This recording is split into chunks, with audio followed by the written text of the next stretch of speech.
Bonjour tout le monde, bienvenue à Radio Kin. C'est avec un peu de fébrilité qu'on vous parle aujourd'hui parce que c'est notre premier podcast. On a une heure assez chargée. On va avoir même de la visite de la France pendant ce podcast-là. On va parler aujourd'hui de posturologie. On va aborder aussi les capteurs posturaux. On va essayer de démystifier le capteur de la mâchoire. Pour faire une introduction au début, c'est que Radio Kin, c'est une radio qui va parler d'entraînement, de mouvement. Ça va parler aussi de la santé globale dans l'entraînement. Donc, on peut parler de psychologie sportive, de nutrition, de récupération post-lésion, etc., etc. On va essayer de ratisser assez large au niveau de l'entraînement. Là-dessus, on est parti.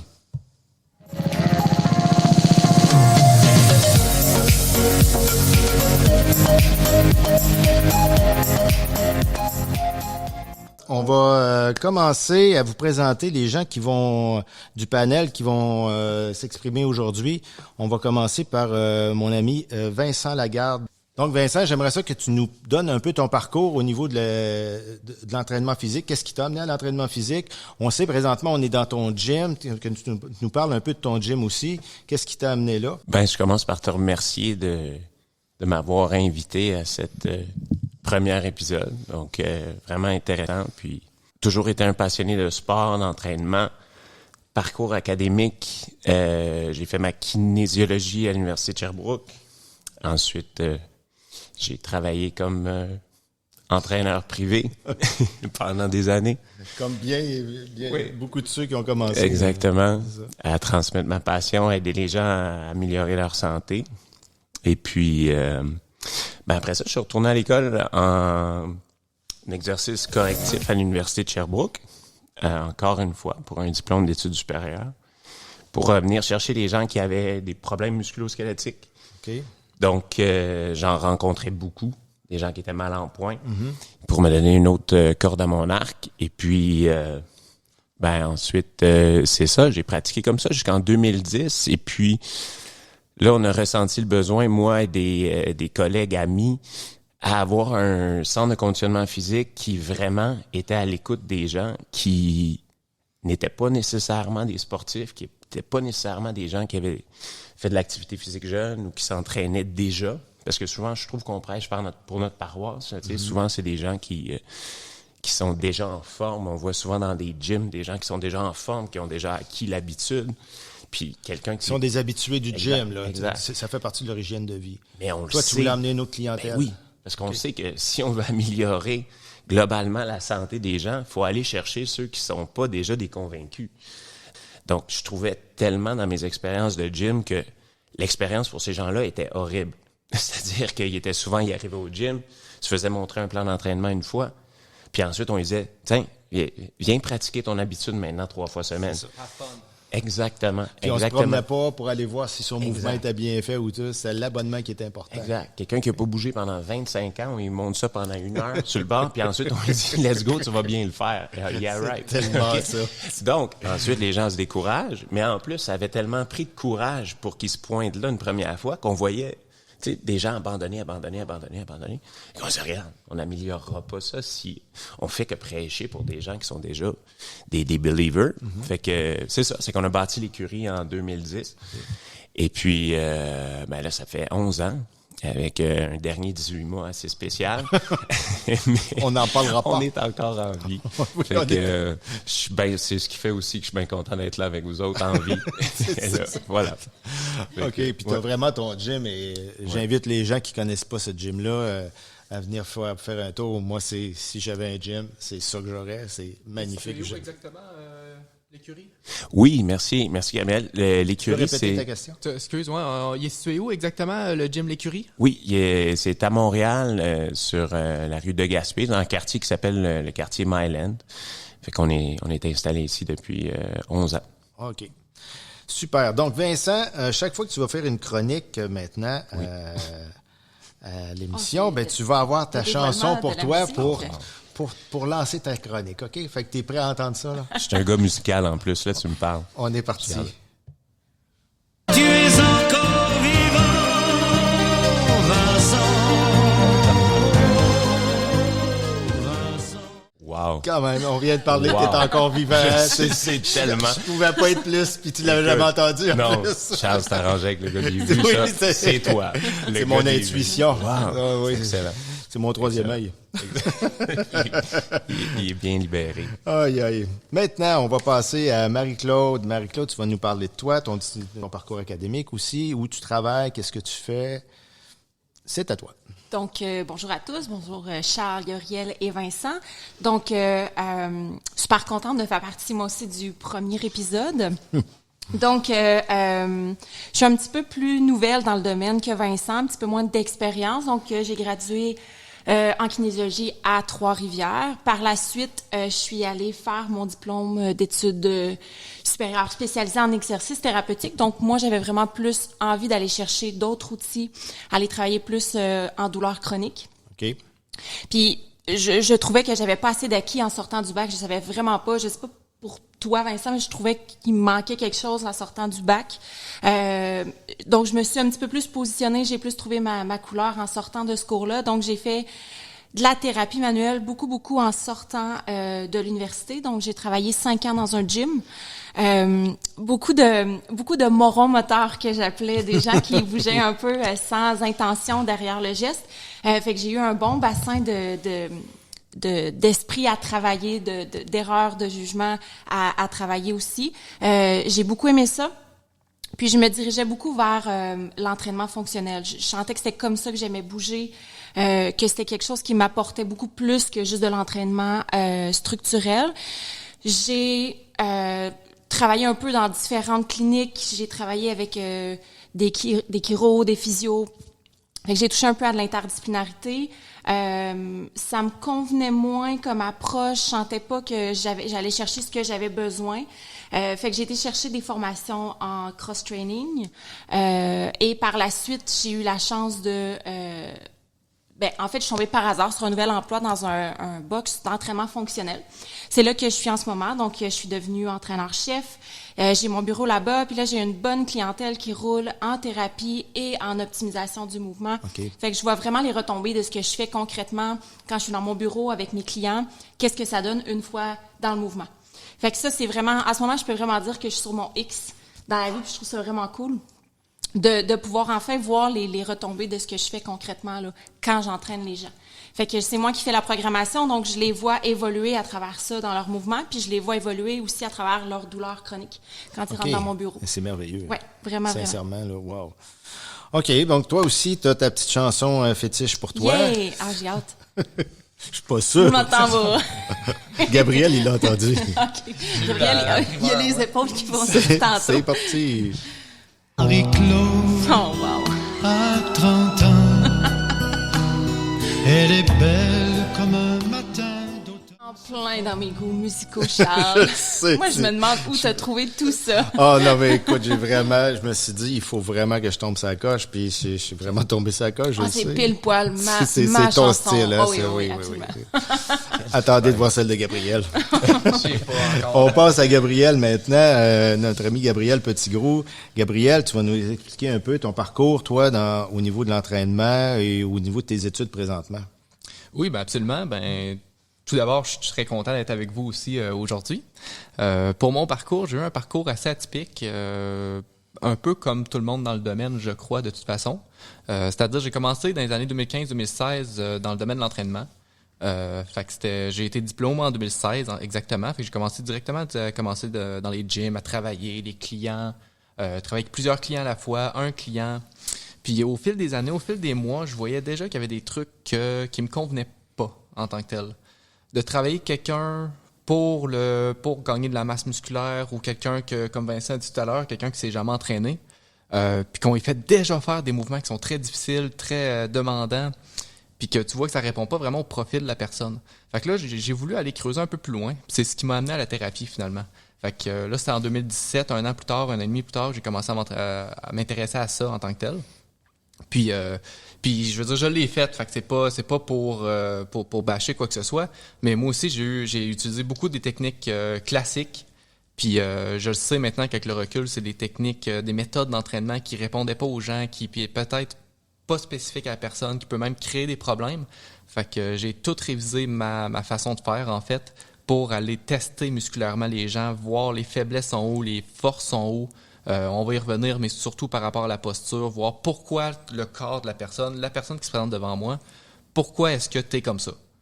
Un coup qu'on comprend, c'est là, je crois, qu'on peut bien travailler. C'est la même chose que la motivation pour la discipline. C'est quelque chose que je travaille beaucoup, beaucoup avec mes clients aussi. C'est-à-dire, pour revenir encore une fois avec quelqu'un qui est pas dans les gyms, qui sait pas, on veut pas vraiment aller s'entraîner ou quoi que ce soit. Mais mon approche, je crois que plus qu'on comprend le pourquoi et on comprend ce que l'on fait, plus que c'est facile de le faire.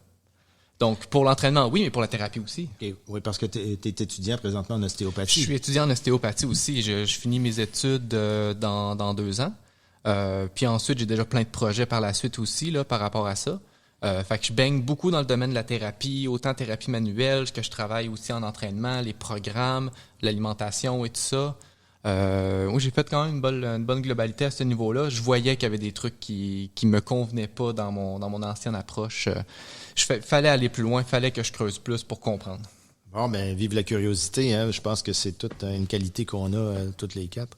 On a une autre chose qui nous relie. C'est pas juste l'entraînement, mais c'est aussi la posturologie. On a tous étudié en posturologie. On a tous étudié en posturologie avec le docteur Michel Marignan. Exact. Et la chance qu'on a, c'est qu'on l'a en ligne présentement. Bonjour, docteur Marignan. Oups. Bonjour à toutes et à tous. Bonjour. Comment va Marseille? Marseille est sous le soleil. Il fait 22-23 degrés. Quand même, hein? Ici, comme d'habitude. Aujourd'hui, on avait 10 degrés. C'est ça. Un peu gris aujourd'hui. Un peu gris quand même, un peu morne. Écoutez, docteur Marignan, on est très heureux de vous avoir à l'émission aujourd'hui, sincèrement. Et puis, j'aimerais, docteur Marignan, que vous nous donniez un peu, comme les autres viennent de le faire, mais vous nous donnez un peu votre parcours et qu'est-ce qui vous a amené à la posturologie? Oui, alors d'abord je voudrais tous vous remercier pour cette initiative de podcast. C'est une excellente initiative et j'espère que ce que je vais dire va apporter quelque chose. Alors me concernant, je suis médecin généraliste. Je me suis installé en 81 et je suis maintenant à la retraite. Donc j'ai exercé pendant un peu moins de 40 ans. Et dans mon exercice, j'ai surtout vu des gens qui se plaignaient de douleurs vertébrales. Okay. Et à ces douleurs vertébrales, on a généralement une réponse qui est stéréotypée, du moins chez les médecins, qui est anti-inflammatoire, antidouleur, et si ça marche pas, infiltration, et si ça marche pas, chirurgie. Et j'ai toujours pensé que ce n'était pas la bonne méthode face à des gens dont on dit que le mal de dos est le mal du siècle, mais surtout face à des situations pathologiques qui sont mal comprises. Alors il faut dire qu'au début juste avant que je m'installe en tant que généraliste, j'ai fait 3 années de chirurgie orthopédique. Et la réponse que l'on peut avoir pour prendre en charge ces gens qui se plaignent de douleur n'est sûrement pas l'orthopédie. Expliquez. Et il faut dire aussi que j'ai eu la chance d'avoir une double casquette, c'est-à-dire que d'une part j'étais chercheur au CNRS. Bon, j'ai beaucoup travaillé notamment en thermographie expérimentale. Dans les années 90, je crois. Et puis, oui, autour des années 90. Okay. Et j'étais attaché scientifique et j'ai pu constater l'énorme différence entre l'approche purement scientifique, qui est extrêmement précise et dure, et l'approche médicale, qui est extrêmement vague et surtout qui ne s'intéresse pas aux faits générateurs, notamment de la douleur vertébrale. Okay. Voilà, c'est tout ce que je dirais sur moi. On sait qu'on aurait beaucoup d'autres à dire quand même, beaucoup plus, mais on comprend bien. Maintenant, docteur Marignan, j'ai des questions à vous poser. Parce qu'on parle de posturologie et il y a beaucoup... nous, ce qui nous intéresse aujourd'hui, le sujet qu'on va essayer d'aborder là tous ensemble, ça va être la mâchoire, les problèmes manducateurs. Et on sait qu'il y a beaucoup d'écoles dans le monde en posturologie qui enseignent que la mâchoire est une entrée posturale. Donc, premièrement, peut-être nous décrire un peu c'est quoi une entrée posturale et deuxièmement, pourquoi la mâchoire est une entrée posturale ou n'est pas une entrée posturale. Alors, je vais répondre d'emblée, la mâchoire n'est surtout pas une entrée posturale. OK. Alors, ça peut peut-être faire grincer des dents quelques-uns. Parce que c'est vrai, on voit écrit de partout l'entrée manducatrice. Bon, c'est une bêtise innommable. Mais c'est quoi souvent écrite par des gens qui n'ont pas compris ce que c'était. Mais c'est quoi une entrée posturale en soi qui pourrait faire pour que les gens comprennent pourquoi la mâchoire n'est pas une entrée posturale? Alors, il faut d'abord parler de ce qu'est une entrée. Alors, une entrée ne peut pas être un organe puisque le système postural, c'est un système de régulation et qui va puiser dans le corps un certain nombre d'informations qui sont la source de ces régulations. Et qu'est-ce que c'est la posturologie finalement? C'est l'étude de la station debout. Okay. Et si l'on se tient debout du matin au soir sans y réfléchir, et que l'on marche et que l'on court en tournant la tête, que l'on saute sans perdre d'équilibre, c'est parce qu'il y a justement ce système de régulation. Et pour fonctionner correctement, ce système de régulation puise à l'intérieur du corps un certain nombre d'informations sensorielles, qu'on appelle des entrées. Okay. Alors évidemment, c'est pas l'organe qui est l'entrée, mais c'est l'information sensorielle qu'il peut fournir.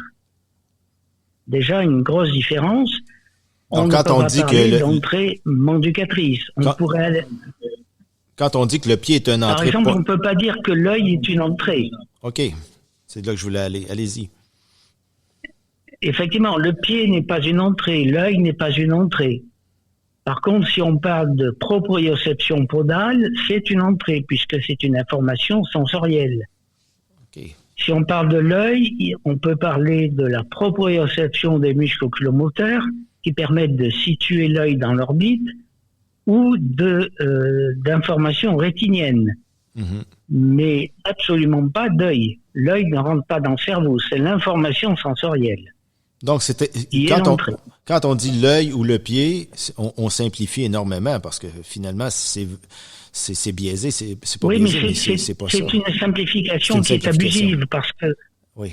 Le pied fournit deux informations posturales différentes et l'œil en fournit deux différentes. Okay. Donc, c'est une simplification qui n'est pas valable.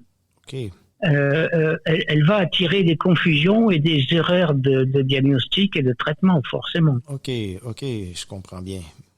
Maintenant, pourquoi la mâchoire, elle, n'est pas une entrée posturale?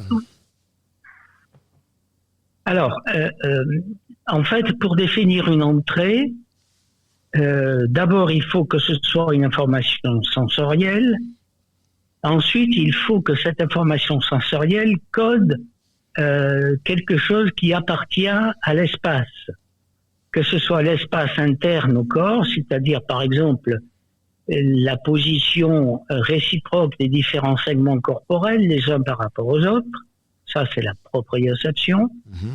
Ça peut être aussi la situation vue du corps dans l'espace, donc là c'est une information sensorielle spatiale externe au corps, mais il faut que ce soit une information spatiale. Okay. Or, le système manducateur n'est pas capable de coder l'espace. Donc, ce n'est ni une entrée, et à la limite, les informations qu'il fournit ne sont pas des entrées posturales. Okay.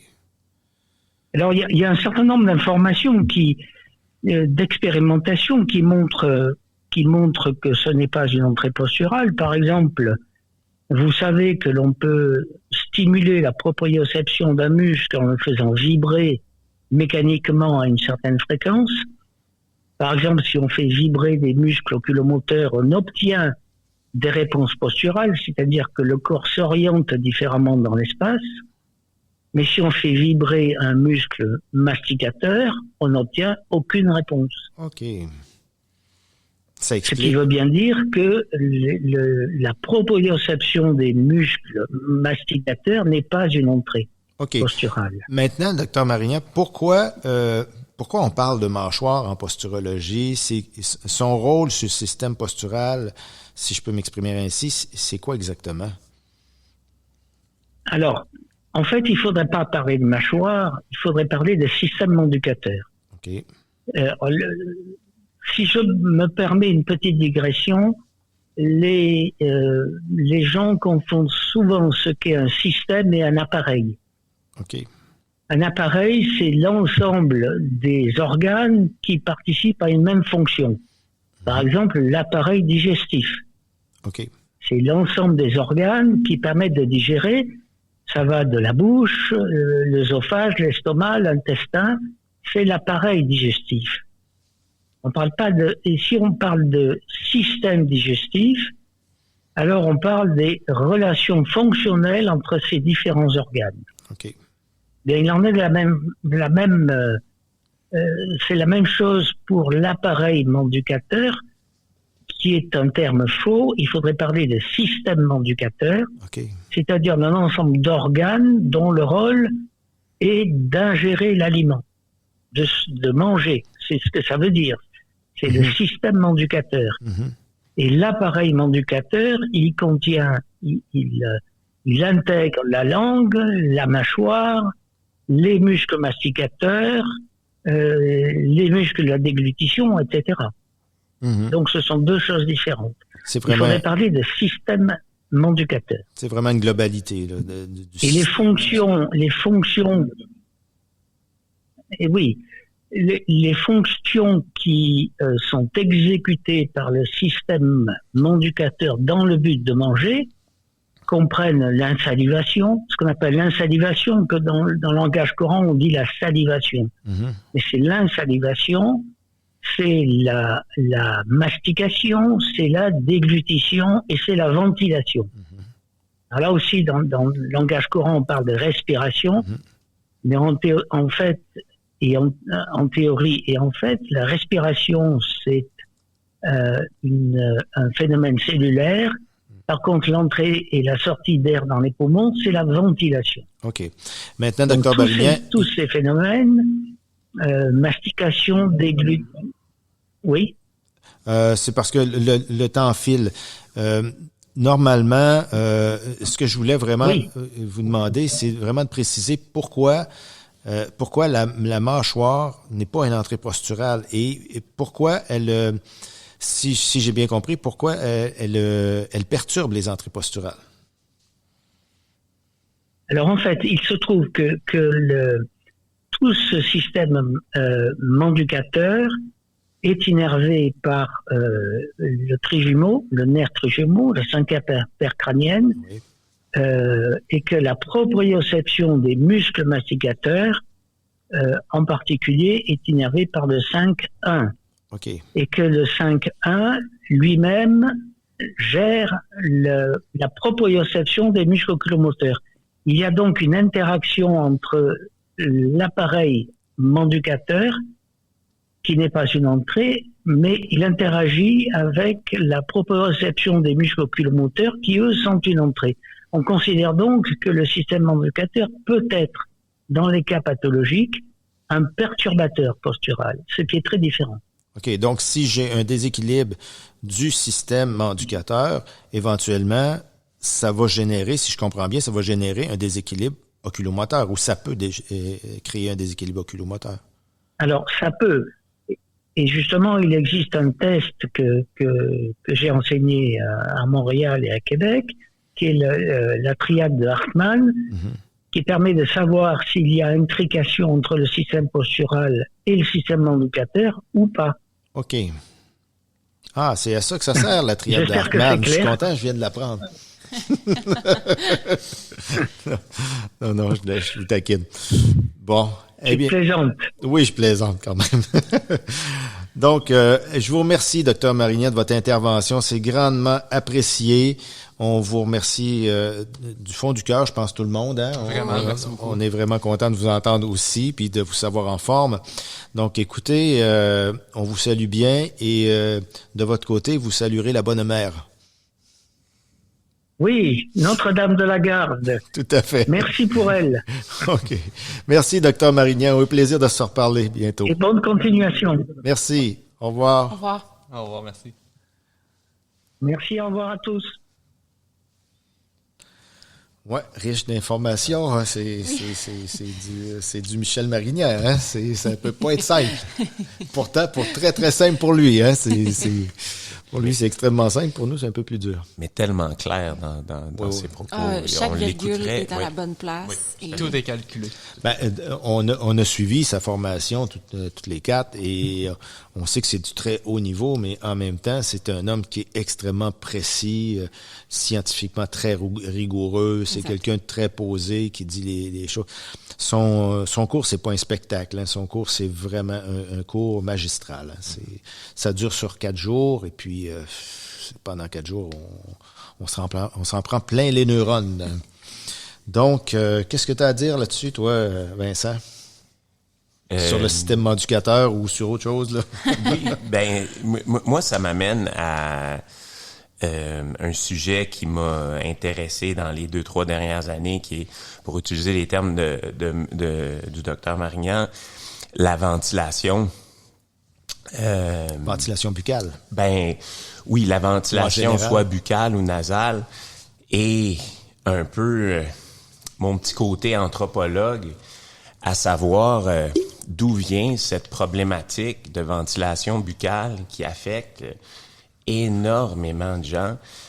Bon, comme je dis, ça fait 3 ans dans le gym que j'agace et j'énerve. Si jamais il y a des clients qui écoutent ce podcast, je vais faire mieux de le publiciser. Moi, je suis le gars qui dit « respire par ton nez ». Okay. Je le dis 50 fois par jour. Mais c'est pas pour y dire de se calmer, là. C'est juste fatigante, là, c'est vraiment un conseil. Non, mais c'est le fun que t'en parles, puis Gabriel aussi, la phrase de dire calme-toi, respire par le nez, ça a un lien direct avec le système parasympathique. Quelqu'un qui respire de façon buccale active son système de fuite ou de combat. Mm-hmm. Il se coupe de son diaphragme, donc ça le met tout de suite dans une situation de stress. Donc, comme s'il y avait un éléphant dans la pièce. Tu sais, puis c'est ça, mais c'est vraiment un conseil que je prodigue quotidiennement. C'est vraiment premier degré, là. Il n'y a pas d'arrière-pensée, c'est vraiment. Non, c'est respire par ton nez. C'est ça. Tu sais, même que, tu sais, j'en ai apporté avec moi, mais je vais même mettre un ruban adhésif. Il y a certaines personnes, j'ai entraîné quelqu'un qui est allé monter le Elbrus dans le Caucase, puis pour qu'elle vive un petit peu de difficulté à ventiler et qu'elle apprenne à ventiler par son nez, je tapais la bouche pendant son entraînement. Donc même en situation d'entraînement cardiovasculaire, il faut respirer par le nez. Tout à fait.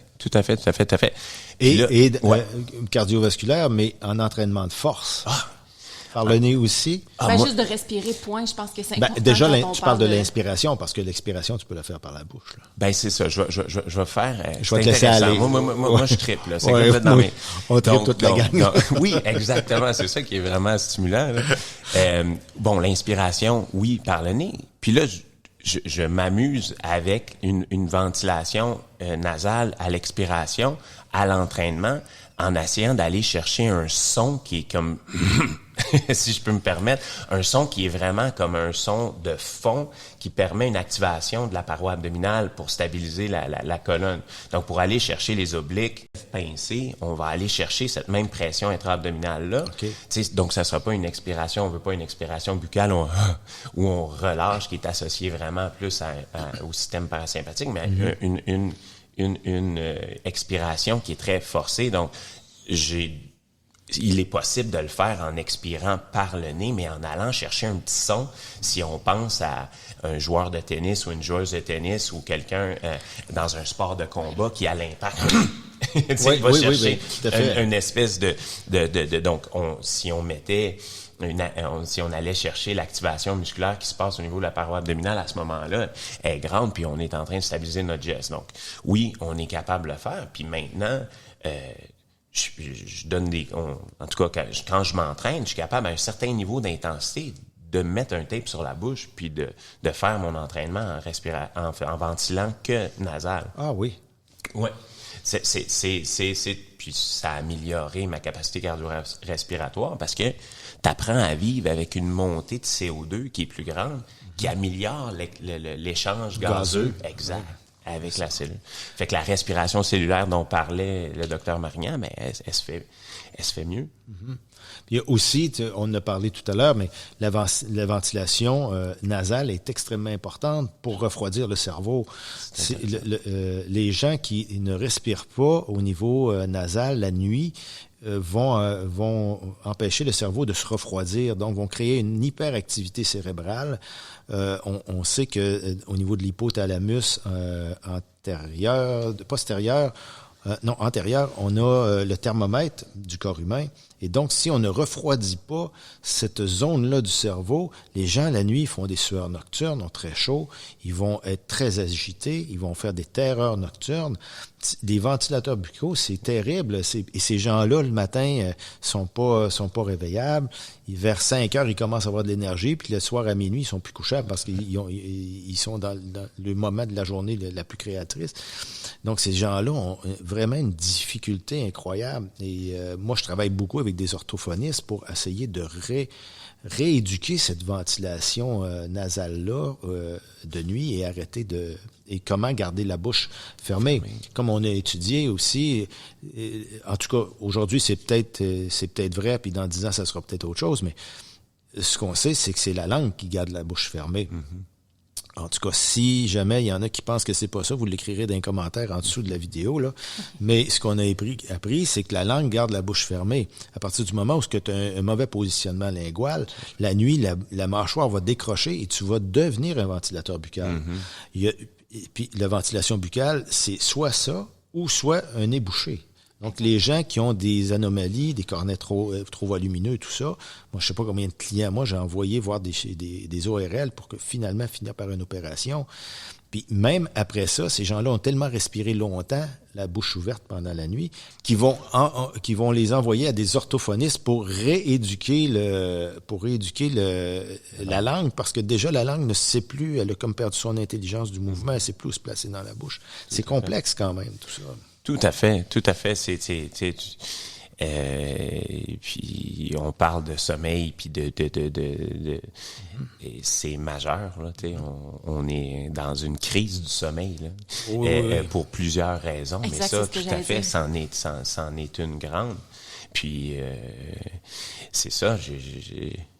Je l'avoue, je dors avec un tape sur la bouche depuis 18 mois. J'ai une amie italienne aussi qui fait faire ça. C'est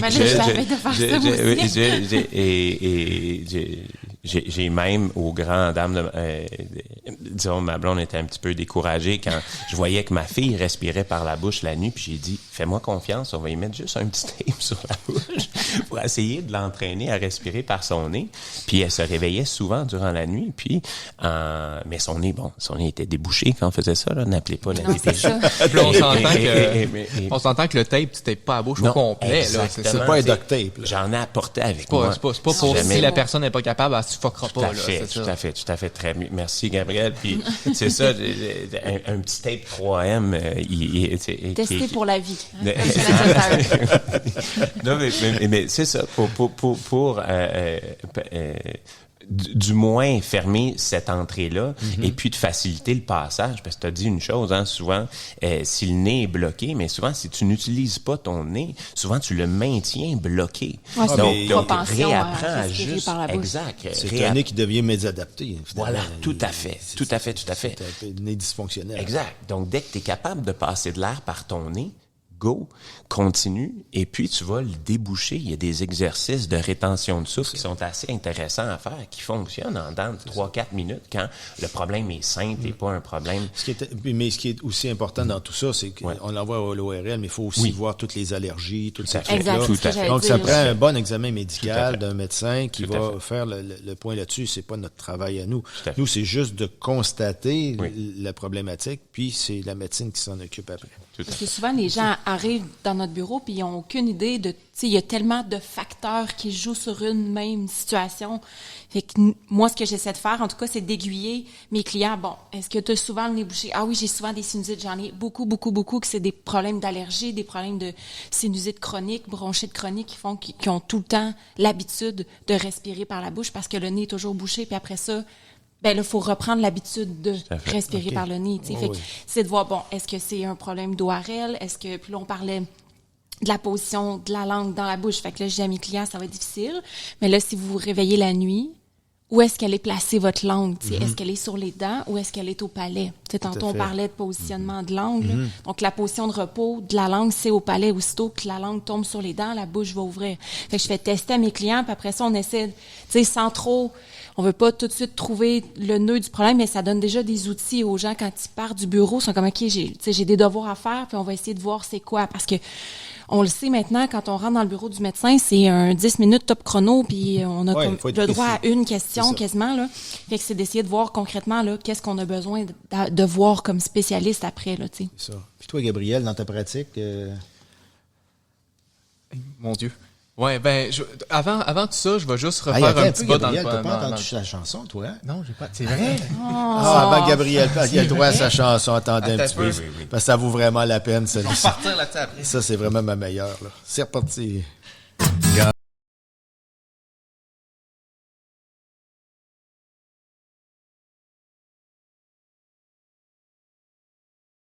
Peu jalouse, j'aimerais ça qu'on refasse la mienne, s'il vous plaît.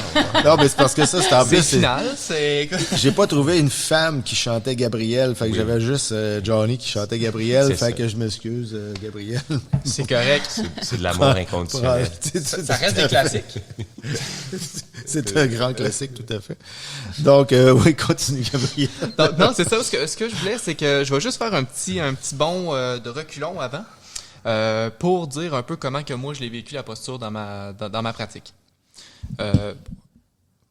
Bon, en fait, il faut savoir la posture c'est quoi. Je pense qu'on connaît tous un peu la posture, pas juste entre nous, mais même les gens à la maison, là, je veux dire. Docteur Marignane l'a parlé tout à l'heure, c'est la position debout, en fait. Comment qu'on se tient debout, comment qu'on reste debout, comment qu'on fonctionne debout. Moi, j'ai constaté que, justement, les problèmes pouvaient arriver... au début, c'était beaucoup avec des athlètes. Sauf qu'après ça, comme j'ai dit tout à l'heure, ça a commencé avec monsieur, madame, tout le monde. Un point que je voulais faire par rapport à ce que tu as dit, puis je trouvais ça super important que tu disais justement avec les enfants aussi. Parce que oui, tu sais, comme toi qui nous regarde à la maison, je te lance le défi, franchement, fais-le. Essaie de voir la première étape, c'est pas de voir quel exercice que je peux faire, quoi que ce soit. Le premier exercice va juste être de remarquer. Essaie de remarquer, voir est-ce que tu respires de la bouche ou du nez. Puis voir est-ce que, tu sais, le matin, comment tu te sens ou quoi que ce soit, est-ce que ta langue est dans le palais ou quoi que ce soit. Juste une prise de conscience. Juste avec ça, je pense qu'il y a pas mal de lumières qui vont allumer. Moi, personnellement, ça a été quand j'ai travaillé avec des jeunes de hockey. J'ai été un des premiers à Québec. On s'est allié avec une école. C'était une école secondaire. Fait que j'avais des jeunes de secondaire de hockey avec moi. Puis j'avais un groupe là-dedans. J'avais 4 groupes de hockey. Je les nommerai pas parce qu'ils vont se reconnaître. J'avais un groupe. Et si jamais ils l'écoutent, ils vont savoir c'est eux autres. J'avais un groupe que les 2 coachs, puis tout le monde, c'était comme ça c'est le groupe, tu vas avoir de la misère. C'est le groupe de TDA, c'est le groupe qui écoute rien. C'est notre petit groupe de... Tu sais, ils performent, les gars, là. Ils étaient forts en hockey. Sauf qu'en dehors de la glace, c'était du n'importe quoi. Et je suis pas magicien, j'aurais pas changé la vie. Par contre, une chose qu'on a vue dans cette sphère-là, il y en a énormément qui étaient ventilateurs apicales. Oh oui. Énormément. Sur la glace, les gars, ils étaient tout le temps, tu sais, soit que ils étaient dans leur minding de hockey, fait que tu penses pas à ça, puis là, ben, tu sais, c'est sûr que des gars ensemble, tu sais, avec les se lâchent des conneries, puis tout, puis tu parles tout le temps, puis ils sont comme dans un autre univers plutôt que dans leur corps, fait que tu peux pas réaliser pendant ce temps-là. Ouais. Qu'est-ce qui décolle de ça? Ben là, maintenant, hop, j'en ai un qui a mal à quelque part. J'en ai un qui a mal à l'autre place. Sauf que moi, j'entraîne une équipe ensemble. Je peux pas commencer à faire des trucs pour toi, puis toi, puis toi. Fait qu'il a fallu que je pense un peu plus à qu'est-ce que je peux faire en équipe. Ça a été ça, plus des trucs de respiration, de diaphragme, de mobilité, pour essayer de... En général, tout le monde, ça va... tout le monde risque d'aller mieux, puis plus de performance aussi, puis moins de douleur. Puis ça a quand même donné des bons résultats, avec d'autres techniques, évidemment. Mais je trouvais ça vraiment important. Puis de voir, justement, là, tu m'as amené le point sur la glace aussi, dans le gym aussi. Tu sais, de continuer à faire ça, puis d'avoir ça encore. Je pense que c'est un point important. Fait qu'encore une fois, toi qui nous regardes ou qui nous écoutes à la maison, franchement, je te conseille, essaie de porter attention, juste pendant une semaine. Pas plus que ça. Porte attention, voir. Si t'as aucun problème, mais tant mieux. On vient de s'en sauver.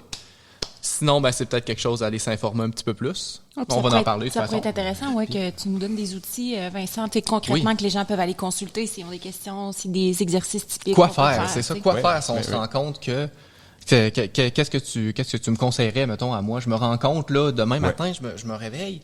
Hey, oui, c'est vrai, tu sais, mettons, j'ai pas la langue dans le palais, je respire beaucoup, j'ai les lèvres secs ou quoi que ce soit, tu sais. Qu'est-ce que je fais? Oui, là, c'est tous ces signes-là. Je pense, comme tu as dit, prendre conscience de s'observer, c'est la première étape. Hein? Oui. Tu sais, quelqu'un qui doit dormir à côté avec un verre d'eau parce qu'il se réveille le matin, puis il a une grosse haleine matinale, puis il a la bouche vraiment sèche, il y a des bonnes chances que pendant la nuit, la bouche était ouverte. Ou le lit est en bataille, ou j'ai vraiment t'as de la salive sur la joue. J'ai même des clients qui me disent des fois... mon mari m'a donné un coup de poing cette nuit, fait que je dis, bon, amenez-moi votre mari la prochaine fois, on va s'en occuper. Là, quand il rentre dans le bureau, il dit, Marie-Claude, amenez-moi votre mari, c'était un peu épeurant, ça. Puis, comme premier truc, des fois, la posture du sommeil, hein, quelqu'un qui va dormir sur le dos va peut-être avoir une plus grande propension à avoir la bouche qui ouvre versus sur le côté ou face ou sur le ventre.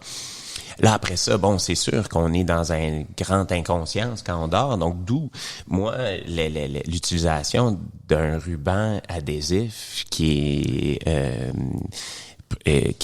quand c'est hypoallergène et très très très fin là. Moi j'utilise le Micropore 3M là, 3M, on va se faire exact, vous le connaissez là, tu vas te faire une prise de sang, on met ça sur le petit coton-tige pour c'est vraiment léger, je me fais un petit flap, puis c'est vraiment comme tu as dit Gabriel au début là, c'est vraiment une petite bande. C'est ça, c'est tout petit hein. Oui, ce que je fais, je vais vous le montrer. Donc, on vous le montrer à la radio. Oui, exactement. Mais pour ceux qui nous voient, c'est ça, j'ai un petit flap, puis je fais juste, dans le fond, mes lèvres ensemble. Fait que pour ceux qui sont à la maison, en fait, c'est que tu as un petit tape. Les coins des lèvres, en fait, sont libérés. C'est vraiment lèvres supérieures, inférieures, un petit tape qui est là, juste pour dire un petit bec de canard. Exact. C'est tout. C'est un petit rappel, dans le fond, de garder les lèvres ensemble. Prise de confiance. Tout à fait. Ça reste en place toute la nuit ou tu finis par l'avoir dans le front? Ça reste en place toute la nuit. Il y a des clients avec qui j'ai commencé à faire ça, qui disent, regarde Vincent, il reste pas en place. Ouais. Puis là, j'ai dit, mais c'est correct, répète, hein, tu veux t'améliorer dans quelque chose. Tu veux acheter quelque chose, répète, présente-toi, puis à un moment donné, la magie va se faire. Puis c'est pas tout le monde qui se rend jusque-là, mais moi, c'est quelque chose que j'ai adopté. Et maintenant, quand j'en mets plus ou quand j'en ai pas, j'ai plus besoin d'avoir un verre d'eau à côté de moi quand je dors. Moi, c'était vraiment rééduqué. Ah oui, j'ai rééduqué. Ça va revenir, mais puis j'ai changé ma position de sommeil. Mais ça a fait un grand bien.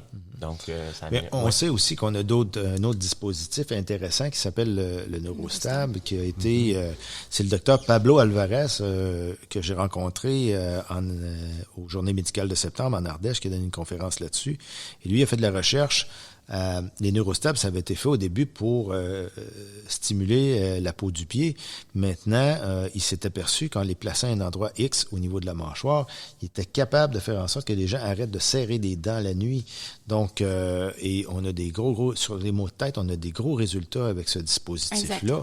C'est vraiment, oui, c'est vraiment très intéressant. C'est un point important, ça, les maux de tête avec tous ces problèmes-là. Parce que ce qui amalgame tout ce qu'on vient de dire là, c'est le serrement de dents nocturne.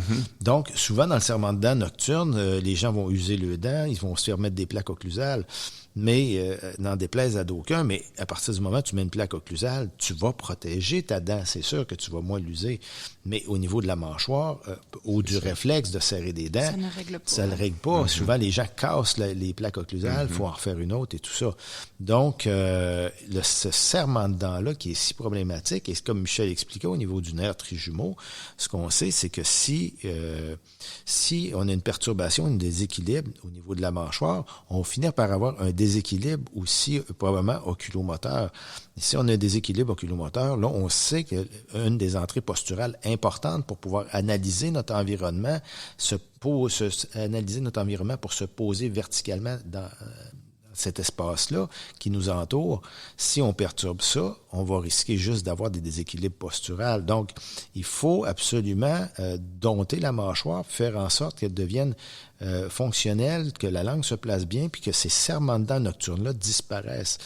Donc, maintenant, je connais pas cette technique-là que tu utilises, mais est-ce que tu as remarqué chez tes clients que les gens parlaient qu'ils serraient moins des dents, qu'il y avait moins de maux de tête matinales, moins de petites nausées matinales? Oui. Est-ce que tu as remarqué ça? C'était pas des symptômes qui présentaient. Donc, à ceux avec qui c'était vraiment des ventilateurs buccaux, là, tu sais. Oui, mais les ventilateurs buccaux, ce qu'on sait, c'est qu'ils serrent beaucoup des dents. Exact, mais peut-être d'expliquer pourquoi. Tu sais, en fait, si on a de la misère à tempérer, là, tu disais l'hypothalamus antérieur. Antérieur, oui. Postérieur, Donc, c'est l'horloge biologique. Donc, le corps, ce qu'il va faire pour essayer de se tempérer, c'est qu'on va passer un certain nombre de temps à serrer des dents, puis un certain nombre de temps la bouche ouverte. Oui, c'est ça, ça va. Donc, ça va amener un serrement dentaire nocturne, même si à la base, c'est pas quelqu'un qui serrait des dents la nuit. Cette façon-là de respirer va lui amener un problème, peut-être une dysfonction au niveau de l'appareil mendicateur ou du système mendicateur. Du système mendicateur, Système on va changer de... Exact. Parce que si on va se le faire dire... Exactement. Puis pour revenir à ce que Gabriel a parlé, tu sais, dans le diurne, à l'entraînement, tu sais, c'est là aussi essayer de faire prendre conscience aux gens dans des moments tout simplement où ils marchent point A au point B pour aller faire leur épicerie. Quand je leur dis, ben quand vous êtes en train de marcher, bon, vous allez pas, tu sais, on est dans le moment, puis on essaye de prendre conscience, puis de se dire, ben je me donne un défi. Cette marche-là à basse intensité, je la fais que en ventilant par mon nez. Et puis, hop, je rends compte que même juste en marchant, c'est pas évident. Je sens que ma fréquence cardiaque augmente un petit peu plus vite, puis j'ai un petit inconfort cardio-respiratoire. Bon, intéressant. Donc là, maintenant, Excuse-moi de t'interrompre, mais ce que je voudrais savoir, c'est est-ce que quelqu'un entre vous qui avait remarqué que à partir du moment où vous avez réussi à faire en sorte que la personne ne serre plus les dents la nuit, est-ce que pendant son entraînement, vous avez remarqué des modifications de ses mouvements, que ce soit au squat ou dans d'autres, au deadlift ou n'importe quoi? Avez-vous remarqué des vérifications? Ben, dans le fond, c'est sûr que j'ai beaucoup... Le box, son travail, c'est beaucoup du monsieur, madame, tout le monde, justement, qu'on essaie d'aller ratisser l'âge, d'aller apprendre aux gens à avoir du plaisir à bouger. Fait que j'ai pas nécessairement des athlètes élites qui s'entraînent avec nous. Fait que j'ai beaucoup de gens qui viennent dans mon bureau, mal à l'épaule, mal dans le dos. On travaille plusieurs choses, puis il y a beaucoup de gens qui serrent des dents, beaucoup de gens qui peuvent venir de la ventilation buccale, mais aussi parce qu'on est dans un 18 mois qui a été très stressant. Donc, on a beaucoup de gens qui serrent des dents par stress. Oui. C'est vrai. Puis j'ai noté, en travaillant notamment sur cette perturbation-là de la posture, en travaillant sur la mâchoire et d'autres entrées posturales, tu sais, on le sait que pour produire un mouvement de qualité, ça nous prend de l'amplitude de mouvement, ça nous prend un contrôle moteur, ça nous prend une force. Mais dans le contrôle moteur, je vois beaucoup l'optimisation des entrées posturales puis de la posture, ça vient les aider à mieux contrôler, ils ont plus de facilité à apprendre le mouvement. Fait que je les vois progresser beaucoup plus rapidement puis être capables d'aller charger un peu plus lourd plus rapidement. Fait que d'emblée, ils ont déjà plus d'outils quand ils apprennent un mouvement plus complexe de se positionner de la bonne façon plus rapidement. Fait que en plus de, je vais dire détordre la posture, il faut voir que j'ai des apostrophes là. En ayant déjà un meilleur une meilleure posture, on a un rapport de longueur qui est plus optimal pour les muscles puisque tout est positionné comme ça devrait. Donc, on améliore le contrôle moteur, puis la force vient avec ça aussi plus rapidement. T'sais, on peut développer plus rapidement. Et par la suite, est-ce que les gens les gens expriment qu'ils ont moins de douleur? Mieux parce que souvent, les gens vont venir me voir et vont me dire, j'ai l'impression d'être pris dans un pain. J'ai l'impression, tu sais, je fais des exercices puis ça fonctionne pas, je me sens tout le temps pris. Puis après ça, ils se sentent mieux, le mouvement il est plus fluide. Puis moi, je le vois aussi avec mon œil, tu sais, que le mouvement se fait mieux. Puis je leur dis, on met-tu un petit 5 livres de plus sur ton squat? OK, on essaie, puis ça va bien. Puis les gens se replacent mieux et comprennent mieux aussi les cues que je leur donne quand ils s'entraînent. Au niveau du pied au sol, comment ils sont placés, ça, je me rends compte aussi que ça vient plus facilement, plus naturellement. Puis évidemment, les douleurs ont diminué. Les douleurs, les blessures. Exactement. C'est parce je vois beaucoup aussi une facilitation du trapèze puis du scum avec des gens qui serrent des dents. Fait qu'évidemment, tout ce qui est overhead, ça devient très, très compliqué. Ils sont pas confortables, c'est très instable. Ça s'améliore beaucoup plus rapidement aussi quand j'ai la chance de les voir en posturo, puis après ça sur le terrain. OK. Toi, Gab? Moi, j'ai constaté 2 choses. C'est sûr que la première chose que j'ai constatée, ça va un peu avec je pense que qu'est-ce qu'on a tous constaté, c'est en bureau de thérapie, au niveau des douleurs pures. Tu sais, j'avouerais que la mâchoire, c'est pas tout le temps ça, là, évidemment. Exact. Tu sais, je veux dire, c'est jamais tout le temps une chose de toute façon. Ça serait fun. Comme ça. On en a quelques clients bonbons que ça règle assez rapidement. Oui, mais ça, c'est... Ça arrive pas souvent. Non, tout le temps comme poser la question. Mais c'est dans l'entraînement que j'ai vu, non pas parce que au tout départ, tu sais, j'ai commencé à m'intéresser à la posturo, mais je n'étais pas encore thérapeute. Fait que j'ai comme commencé dans les gyms, mais sans traiter en tant que tel, mais utiliser des trucs, puis contourner, puis quand même utiliser la posturo comme que moi, j'étais capable. Ce qui a très bien fonctionné pour moi, franchement. Fait que c'était pas dans les douleurs que j'ai vues, mais c'était dans la vitesse, oui, du monde qui progresse. L'exemple classique. Je vais prendre un exemple, puis je vais prendre un exemple qui est par rapport à la mâchoire, comme ça peut être 1000 autres choses, mais là, on en parle, fait que je vais prendre l'exemple de mâchoire.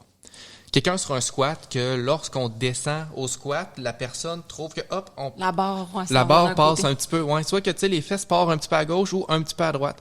Puis là, cette cliente-là, on regarde qu'est-ce que moi je considérais posture avant. Donc, ischio-jambier versus les quads. Qu'est-ce qui est étiré, qu'est-ce qui est fort. Les ischios sont un petit peu étirés, on les renforce. Les abdos sont étirés. Les adducteurs, les abdos, les ischios. Mécanique. Tout le monde qui est dans le domaine de l'entraînement, je pense que tout le monde a eu un petit réveil. Là, c'est quelque chose qu'on donne à tout le monde. C'est pas quelque chose qui est mauvais. C'est très, très bon.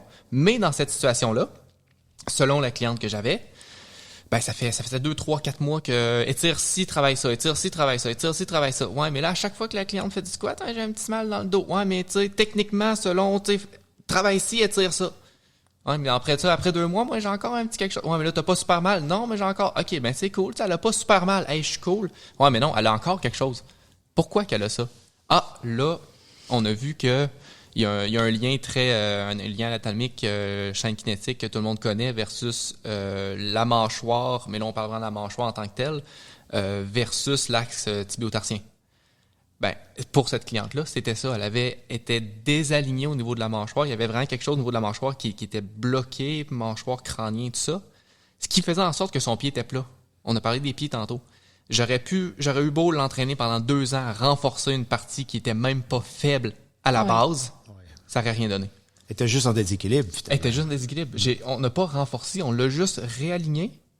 Puis la force est revenue. Exactement. Puis ensuite, elle, son ressenti qu'elle a eu, à partir de là, elle avait plus autant besoin de quelqu'un par la suite parce qu'elle était capable de « OK, oui, je suis droit, je me sens bien, je performe bien. » Puis moi, c'est ça qui m'a frappé vraiment. C'est le ressenti que les gens peuvent avoir.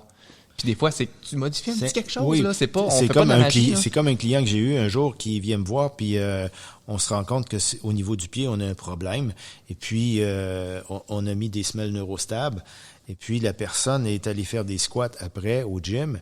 Et puis, quand elle fait son squat, c'était tellement léger qu'elle était obligée de rajouter 40 livres. Exact, c'est ça. Les gens vont souvent faire comme, OK, c'est trop facile. Puis là, on redécouvre c'est quoi notre poids de base qu'on aurait dû avoir depuis le début. Tu sais. Il faut 40 livres, puis il dit là... Je pense que ça a été vite, en plus, lui, que tu m'en parlais. Je pense que ça a été instantané. La première séance, j'y mets les neurostables. Il s'en va au gym 2-3 jours plus tard. Il fait son squat, puis là, il me revient tout surpris. Il dit, ça se peut-tu que je charge beaucoup plus? Puis j'ai dit, ton corps dépense tellement moins d'énergie à essayer de te garder en équilibre qu'il est capable de toute la concentrer pour que tu sois capable de faire ton squat. Tout à fait. Puis c'est des résultats. C'était un carreleur, c'était un gars qui faisait de la céramique, puis il avait beaucoup mal aux genoux. Et malgré tout, il réussissait à squatter plus fort. Puis ses douleurs de genoux avaient diminué de plus en plus. Et c'était merveilleux pour lui. Il était vraiment content du résultat. Mais je pense qu'on a plein de... Mais c'est ça qui est bien avec la posturo, c'est qu'on veut aller optimiser le système d'économie d'énergie. Fait qu'on devient plus économique en termes de dépenses d'énergie pour le même mouvement. Quand ton corps n'est pas tout en train de gérer quand on n'est pas en déséquilibre, qu'on est obligé de gérer ce déséquilibre. Ton équilibre. Déséquilibre-là à chaque pas, c'est énorme comme dépense d'énergie. C'est incroyable. Moi, dans les cours, ce que je dis souvent aux gens, c'est prenez un poids de 10 livres d'une main, puis marchez toute la journée avec. Vous allez voir, à la fin de la journée, vous allez être fatigué. Puis dans un mois, c'est sûr que vous allez finir par une lésion à quelque part. Vous allez tellement être en compensation qu'on va avoir un problème. Ben c'est la même chose. Donc, ces gens-là, on leur enlève le 10 livres qui les entraîne dans le déséquilibre. Et puis, oups, toute cette énergie-là, ils peuvent la reprendre pour améliorer puis aller beaucoup plus loin, dans leur exercice, puis surtout dans la prévention des accidents puis des blessures. Puis juste s'ils dorment mieux, il y a un ressenti aussi sur la qualité du sommeil, juste de mieux respirer la nuit. Plus d'énergie on récupère aussi. Plus rapidement aussi, puis on se lève le matin, puis on est correct. Là, c'est ça. Tellement. Ça a un impact incroyable, la mâchoire, sur la posturologie, mais sur tout le corps humain, là, dans toute sa globalité. Sa globalité, oui, merci. C'est ce qu'on s'aperçoit, définitivement. Oui. Un mot de la fin, Jacques, parce que là, on atteint notre heure de... Donc, tu as quelque chose à dire, Vincent? Respirer par le nez. C'est ça, j'allais dire, c'est ça. On s'en doutait un peu. Ventiler par le nez. On s'en doutait un peu. Le gars, il a le piton collé. Mais... Toi, Marie-Claude? J'allais dire la même chose, mais peut-être juste de prendre plus attention à comment on interagit avec notre environnement, comment on respire. C'est toujours la première chose que je donne à un client. Ton devoir, ça va être de voir, tu respires comment. C'est ça. Et toi, Gab? C'est drôle, ça va être exactement dans la même lignée. Encore une fois, je vais y aller avec ce que j'ai parlé tout le long. Je vais parler prise de conscience, ça reste la même chose. Encore une fois, que ce soit vis-à-vis de notre propre corps, vis-à-vis une situation ou quoi que ce soit, vis-à-vis ton entraînement, peu importe. Là, ici, on parle évidemment vis-à-vis nos propres blessures. Mais je pense que dès que la prise de conscience est là, le reste, autant comme thérapeute versus ses clients, autant comme moi j'ai mal, qu'est-ce que je peux faire pour moi-même? Prise de conscience, de se rendre compte de notre corps, de s'écouter finalement, puis de se respecter surtout. Puis je pense que beaucoup de réponses vont en découler de ça.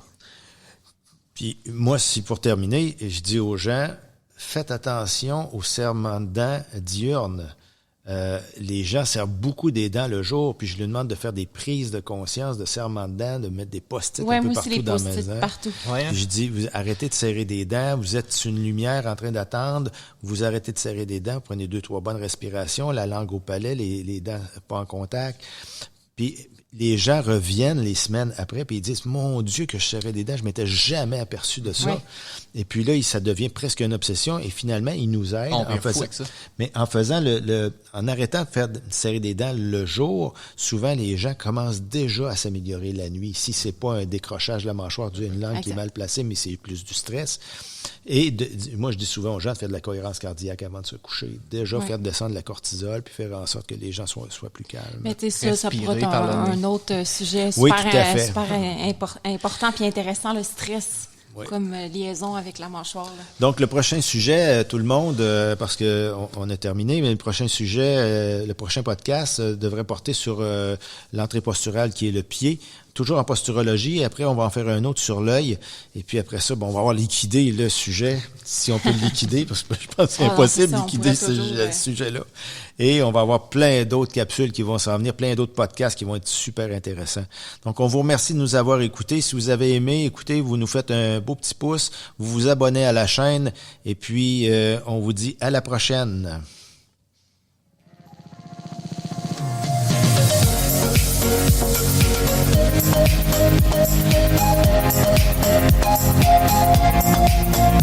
Thank you.